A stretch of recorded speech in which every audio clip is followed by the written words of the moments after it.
Right, good morning and welcome to today's roadcast, which is from a disused railway line heading north, somewhere between Linby in Nottinghamshire and Newstead. For those who've read any of my work or listened to any of these podcasts, it'll soon become apparent that I'm no fan of the police, and that I've had, when I speak about the police, I'm talking about personal experience, first-hand knowledge of how they were and how they treated me. Especially when I'd done nothing wrong. However, I want to talk a little bit today about the situation that arose, the incident that arose at Manchester Airport last week, involving I think they were a family or a couple of members, male members of a family, who there was some altercation at the airport, and I believe it was over one of the females in that party was wearing the full burqa, hijab, I don't know what you call it. I got into there was some issue over whether or not she could be searched, or whether they wanted her to be searched at passport control or whatever it was. Anyway, this escalated, and within a few minutes the armed police turned up. Now, this is a major international airport, and what ensues after that is crazy. First of all, the two Islamic guys, who I believe are from Rochdale, attack or get into a scuffle, have a fight with the two coppers that have turned up. And then during the ensuing melee, apparently a female copper got injured.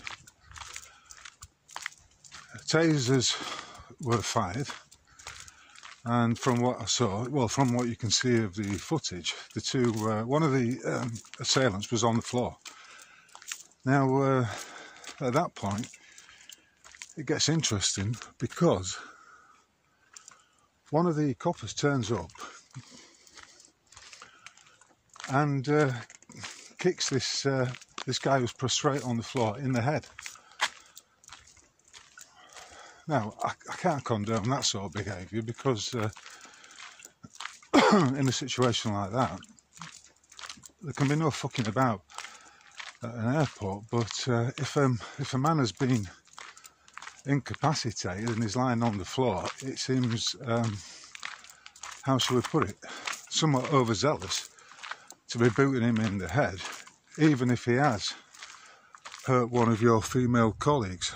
Which brings me on to the other question, of course. Should women really be working on the front line in the police force? Should they be given firearms licences? I mean, if you look at the security entourage at the Trump fiasco, one of the females there couldn't even put her revolver back in its holster. And, you know, they were hefty lasses lumbering about. And you just wonder, when it gets down to it, when we get down to the brass tacks of the matter, okay, there are certain masculine traits that are required in these situations, which women, you know, patently do not have. So, what are they doing there? That's not to excuse the behaviour of the copper. However, he has been suspended by the Asian Chief Constable of, I think it's Greater Manchester Police. I'll put a shot up of him anyway. And what struck me as bizarre was that night, the two assailants, right, regardless of what the copper did to them, the two assailants, and it's on video evidence, did attack the armed security police, if you want to call them that. They did attack them. Now, back in 2010, so 14 years ago, I was arrested for an alleged assault of 2 coppers outside my own home. And I know for a fact,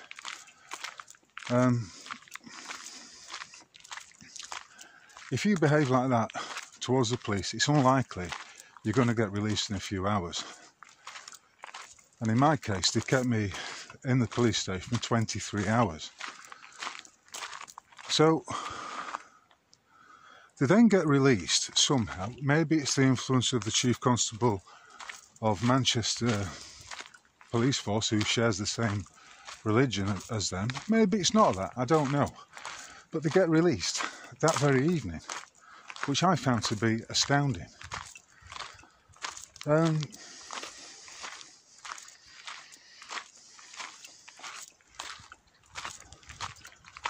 But the upshot of it all is that they then went on through their solicitor, another member of the Islamic Creed, to denounce what had happened to them as being clear and material evidence of racism, and of course that most ephemeral of hurts known as Islamophobia. Islamophobia. What if you're not? So phobia is a fear of, right? So Islamophobia is a fear of Islam. I mean, it's nonsense. What if you're indifferent to Islam, or you want nothing to do with it? Does that make you an Islamophobe? You see what we're talking about? It's just empty rhetoric, and it's nonsense. It's just woke nonsense, and I don't understand why people pander to these national interests, or in this case, this religious sect's interests. Why?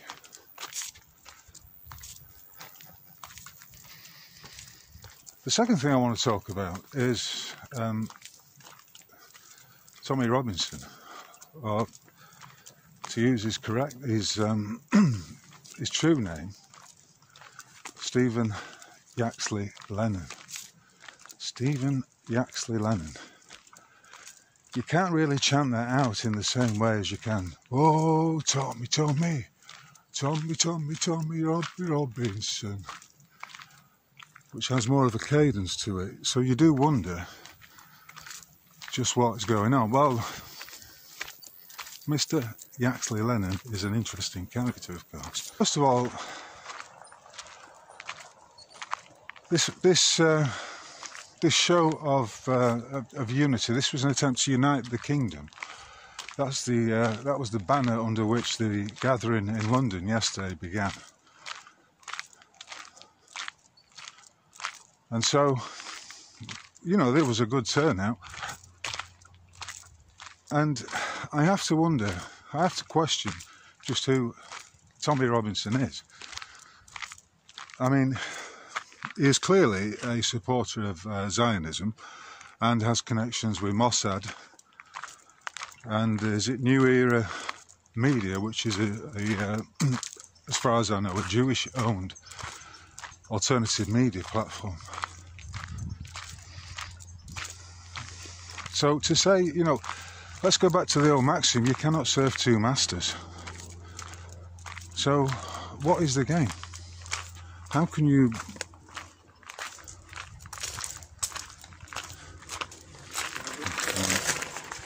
purport to be a British nationalist, yet at the same time be promoting the machinations of Zog?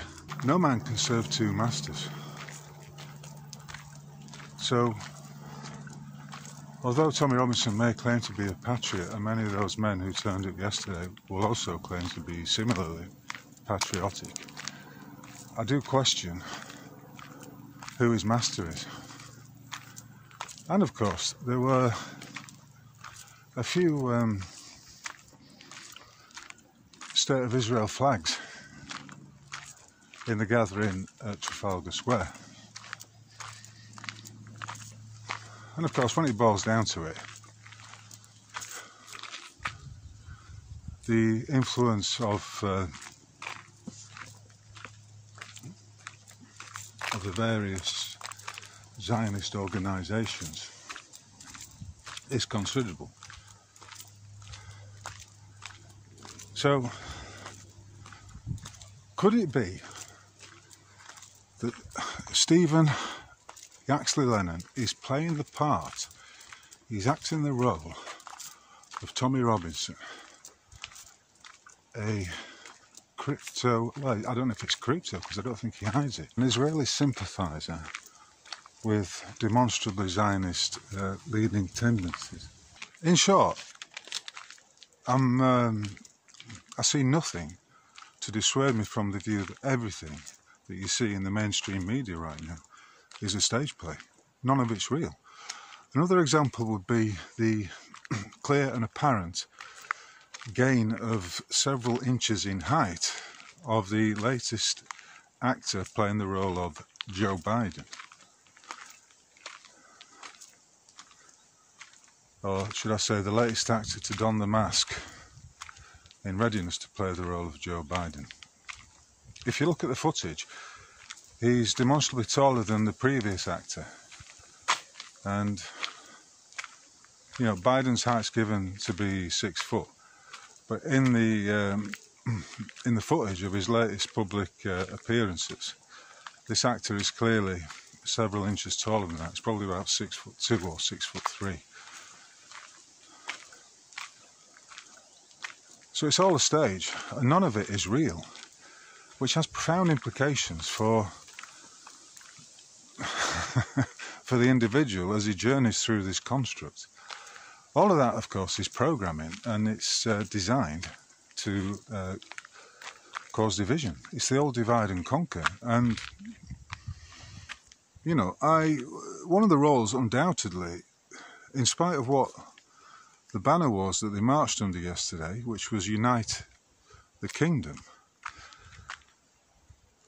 I think Tommy Robinson's role is to cause disunity. It's just the opposite of that.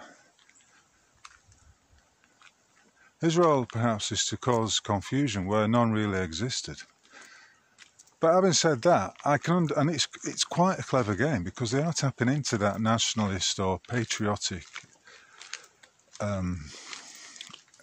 emotion that's causing so many hackles to rise right now due to the placement of young fighting-aged illegal immigrants in various locations around Britain. That's causing some consternation, because after all, what are they here for? You know, and Tommy Robinson is, of course, going to question that.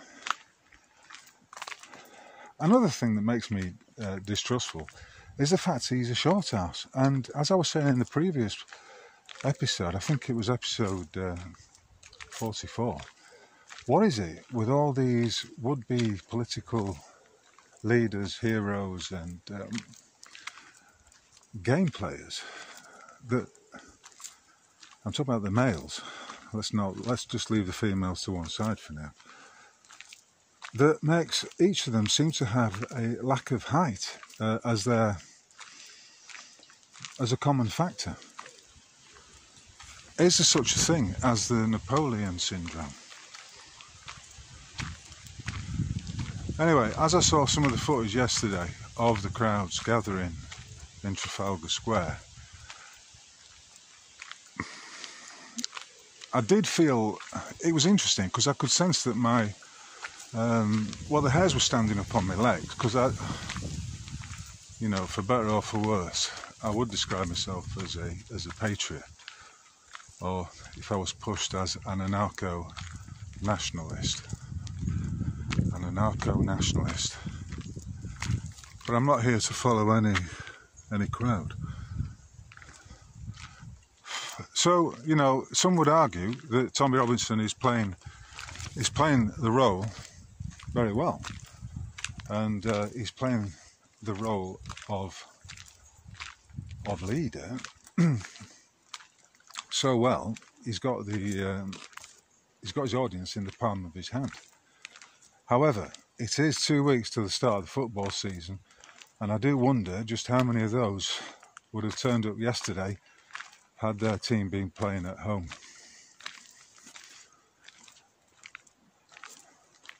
I suppose it can be used as a barometer to just check the feeling of and the state of play with regard to the indigenous peoples of the British Isles.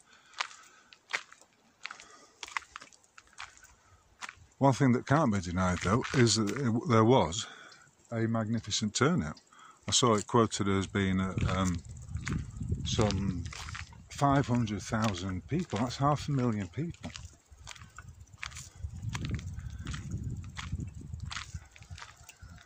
So was it a show of strength? Was it a show of unity? Well, the fact it's not being reported on the mainstream media would suggest that may well be the case. But, as ever, I do wonder if it's all a limited hangout, and I certainly wouldn't trust Tommy Robinson and his duplicitous apparent loyalties, his contradictory loyalties. And then, of course, there's also the question of judgment. He is allegedly someone who likes to powder his nose with the white stuff.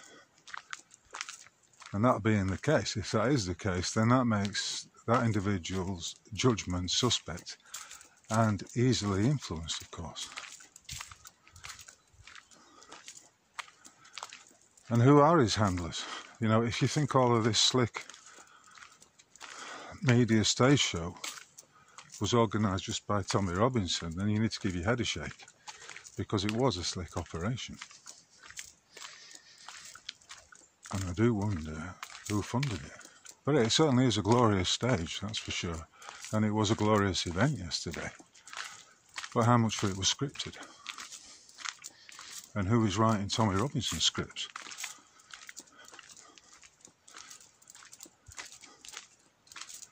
Now, speaking of scripts and dodgy narratives,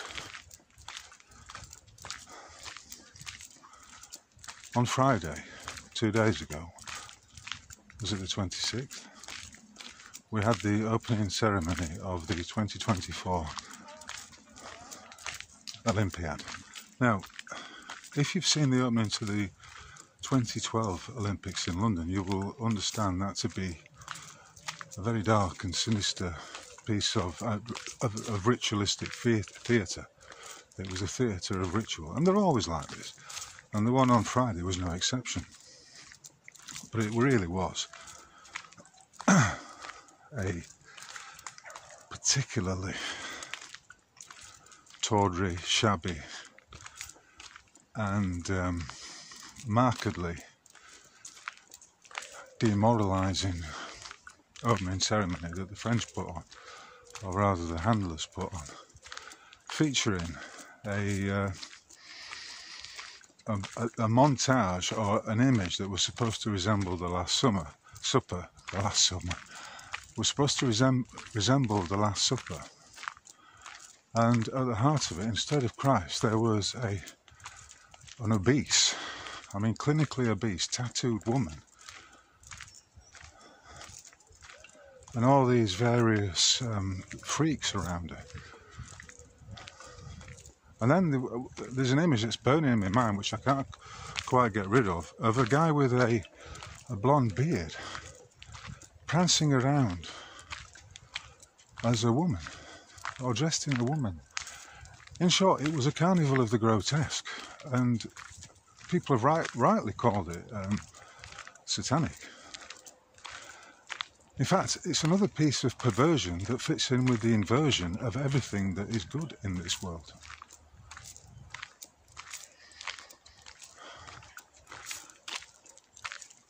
Why would they include a montage like that as the opening ceremony in what is supposedly, on the face of it, supposed to be a celebration of the physical and spiritual prowess of mankind?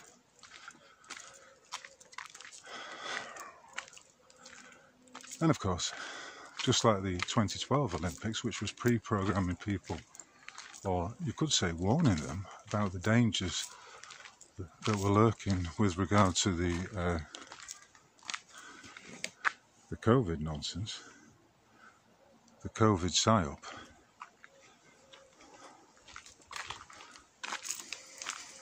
Then you'll understand that it's all a big ritual, and it is designed to demoralise those who take part in it, to discombobulate them, to fuck with their heads.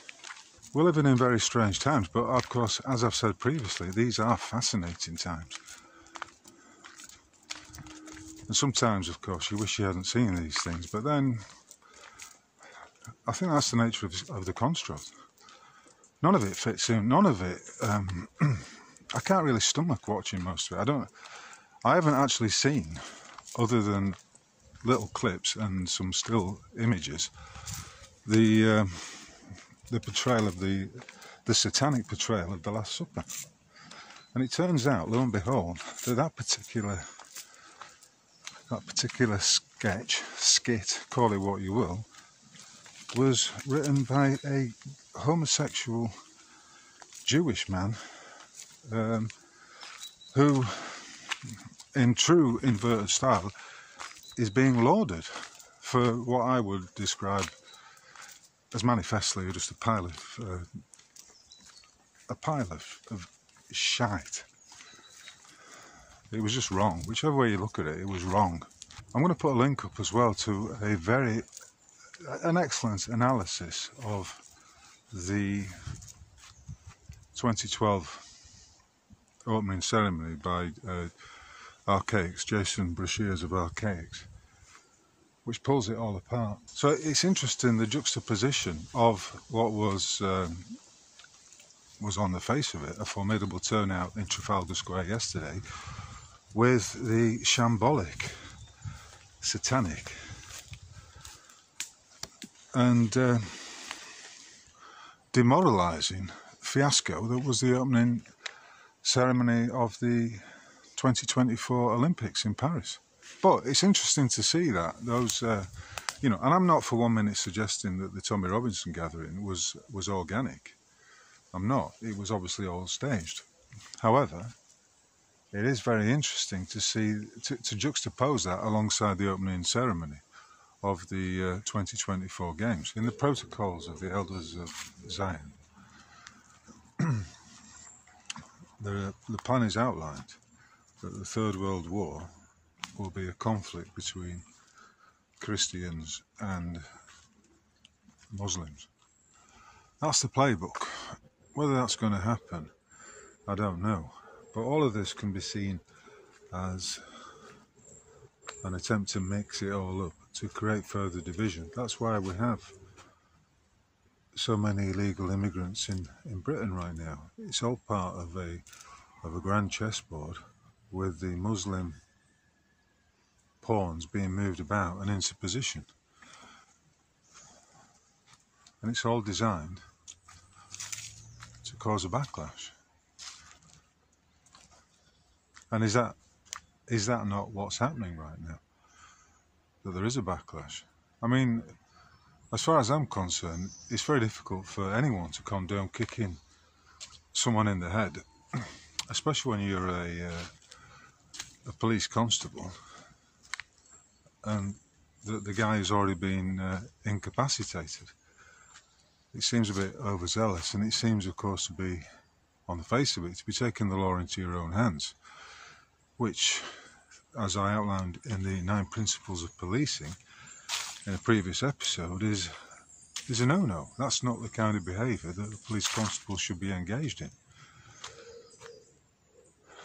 Nevertheless, there were quite a few people who came out in support of his actions, which I found to be rather curious. One guy said that he was a patriot and that this particular police constable was a hero of the people. It's a strange kind of hero that kicks someone in the head when he's lying on the ground. So it's all designed to stir up trouble and conflict. And it will do, because as sure as eggs is eggs, this swing towards wokeism, towards multiculturalism and so-called diversity, well, inevitably, it's like a pendulum, inevitably it'll swing back the other way. It has to. That's the nature of things in this realm, of this existence. So I suppose in some ways, the opening ceremony and its perverse nature was perhaps only to be expected for the Olympic Games. It's all part of the script, and of course it is demoralising to the French. It's meant to be. It's meant to be. And there will be a backlash. So already I see people. There are Christian companies who've been sponsoring. I'll put the link up. Who've been sponsoring the Olympic Games, who've now removed their sponsorship on the basis of the anti-Christian, satanic, perverted opening ceremony. Whichever way you want to look at it, was a mockery of the so-called Last Supper, and deliberately so.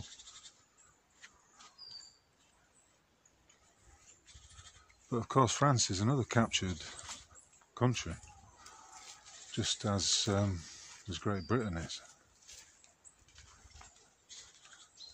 And who's it been captured by? Well, it's been captured by international Jewry, the Sabbatean fake perverts who've inverted everything. And who control it all through the one ring to control them all, namely the financial system. I would like to talk a little bit about, in connection with the Talmudic protocols of the elders of Zion, that whole playbook, which includes the Kalergi plan and the doomed attempt to breed out the indigenous populations in European countries. Isn't it interesting how we can see over the last 100 years that there has been a deliberate attack and a concerted attempt to split up the family. The family is correctly recognised as being a very strong unit, unbreakable. And unfortunately, in this day and age, there are not many families who fit that description. They're few and far between, but they do exist. And, if I look into my own family background, I would say it's very fractured. Very fractured. I mean, I moved away at an early age. My sister moved up eventually to Edinburgh. And, so immediately the family was split from, from that point onwards. One of the things that is very interesting is how this does not apply. This fracturing of the family unit seemingly does not apply to all the established families, so-called aristocracy, who exist in Europe, predominantly in Europe, but also in other parts of the world. Many of whom are long established. They have genealogies going back hundreds of years. And many of them are the crowned princes of the House of Hesse, Saxe-Coburg, Gotha, Corsinis. I mean, I'm just mentioning a few off the top of my head. And there is a website, worldcrimesyndicate.com, which extensively outlines all these connections, and effectively you come to understand that it's all a disparate mafia operation. Various operations that have been run throughout the world are controlled by these dynasties, these royal families, these families which seem to survive for hundreds of years. I mean, Dom of the Sheep Farm podcast has done a great detailed analysis of the Huxley family and their various connections, and that family lineage goes back hundreds of years, and there's some very interesting connections. These families don't seem to have any problem holding together their strong nuclei compared to ordinary people, ordinary families. I find that very interesting. You know, just as we can see clearly across the various strata of people how the invidious plan to break up families has unfolded, and yet you don't get it with these great banking dynasties, these family crime syndicates, who all seem to maintain a strength that permeates down the years. I mean, how many of us know our true genealogy anyway? And from that, I do wonder about the nature of other people in this realm. You know, how many are non-playing characters? And I do wonder whether these are all these families are computer programs that have been programmed into the system and exist there as challenges to the rest of us. That this whole construct is effectively a programmed one, and there are certain elements within it that are there to be overcome and challenged. I mean, very difficult because you can't, of course, prove it. But isn't it interesting also that they say there's quite a high percentage of people who are walking around who have no internal dialogue? I mean, that is very, very curious, and I wonder whether it's got something to do with a reset that occurred in the 1800s, the time where you had the mass deportation, I think that's, or trafficking, should we say, of orphans in Britain to Australia, to America, from Ireland across the Atlantic and elsewhere.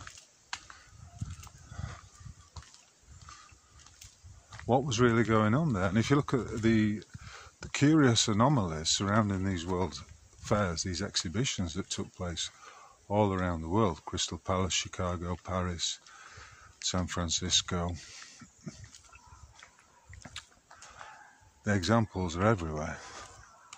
Then those exhibitions often had these great incubation centres. Now, whether or not you could go in there and buy a baby, I don't know. But were they breeding babies, humans that had no internal dialogue, no real level of consciousness? And are these seemingly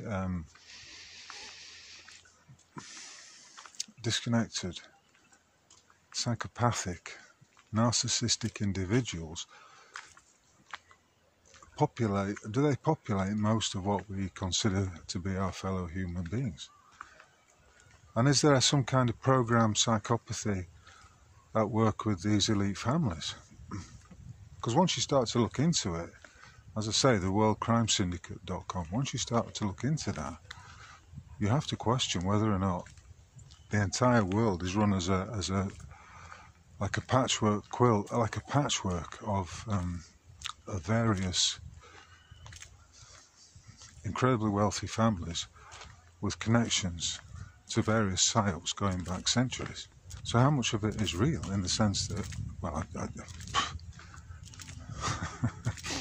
that is the question. I'm beginning to doubt whether any of it's real. It's all a perceived reality. It is as you perceive it. I mean, there is the old adage that the outside world is a reflection of your inner world. And to a certain extent that is true. Because Because if you go around with a very positive vibration, you're resonating with everything around you, then that's going to be naturally reflected back to you. It's a mutual resonance, it's an informed field. And I think that's true. You know, you could walk into back in the day, you walk into the roughest pub, but if you had a sense of oneness with it, of cheerfulness, if you gave off a cheerful disposition, it's unlikely that anything would happen to you at all. Because your informed field is able to deflect it, the antagonism, the bullshit.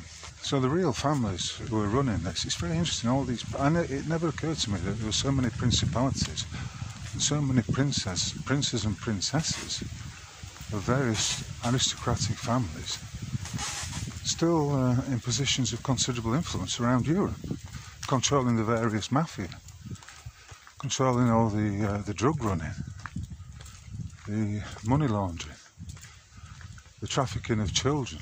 And then you think, well, if these individuals are like that, the families that they represent are actually quite twisted and depraved entities. And, you know, unreal in the sense that what you mistakenly view as a well-to-do family, an aristocratic family, united and doing well and covering each other's backs, is not necessarily how it is at all.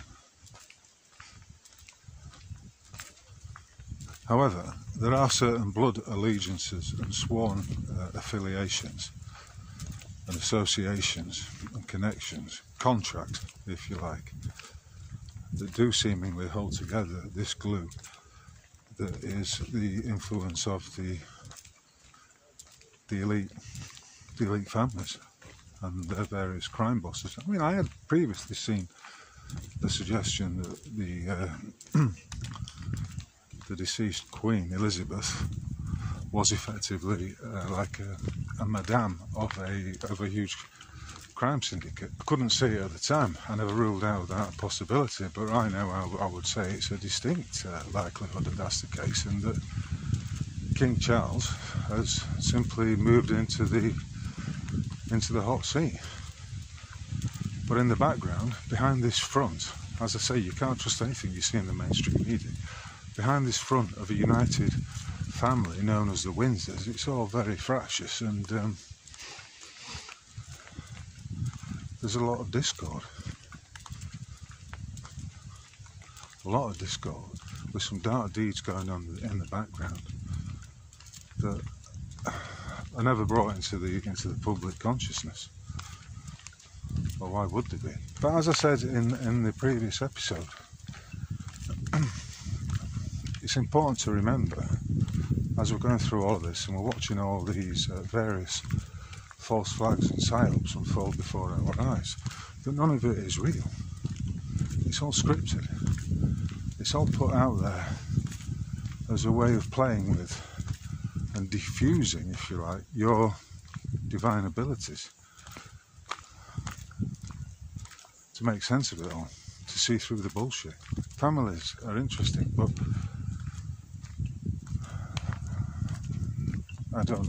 I'm increasingly of the view that well, if you take the bottom line, and the bottom line is that you are a divine being passing through this construct, you are in your body and operating through it, jacked into the simulacrum via your central nervous system, then that's the bottom line. So how can you be really connected to your family members other than by some accident of birth? I mean, there is a saying that you can choose your friends but you can't choose your family. And if everyone's here to have an individual experience, to achieve that self-realisation of who they truly are, that necessarily has to include what they are. Namely a sojourner passing through a construct, a divine construct that exists for the edification of his soul. So is the family really the strongest unit of society, or is it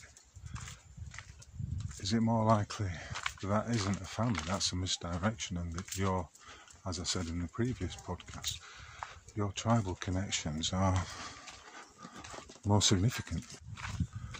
So once again, it brings us back to what I was talking about when I said that life is a game of hide and seek. It's certainly a stage show. There are various props and elements that are put out there in front of us to watch, to draw us in, and ultimately it's just a chimera. It's just a wave of information. It's not necessarily true, which is why why I started talking about the Paris Olympics of 2024 all being staged. The Trump assassination, it just stinks of being staged. It's all stagecraft. And if you're in a movie, then realise it's a movie. If it is a movie, then it's your movie. After all, do we not arrive here alone and leave and depart alone? We come into this world alone, we leave it alone. We meet people along the way, we're born into certain families, but quite often there is no real connect with those other fellow individuals in your family. I mean, I did read this morning, someone was suggesting, they were on this issue of NPCs, they were contemplating the fact that individual, that he was the only one who was real in his family, that the rest of them are NPCs. And I'm sure I've had moments like that, and I'm sure many other listeners will have had the same. And the game of hide and seek, it's all a mystery in many ways. And the only thing you can be certain of is those divine, eternal qualities that you possess as an immortal being. And it's also ephemeral. It's also illusory. It's also difficult to grasp. And even now, as I'm speaking about it, it occurs to me that, even the most articulate of individuals, and I'm not claiming to be particularly articulate, will struggle to describe the ineffable. And that is the way it is. That's how it has to be. It's a riddle wrapped up in a conceit, boxed in a metaphor of supreme divinity, and all shrouded by the usual smoke and mirrors. So, to summarise, I think we're all being subjected to some very intense perversion, and it's a Freemasonic form of sorcery, a continuation of the inversion of the truth, if you like.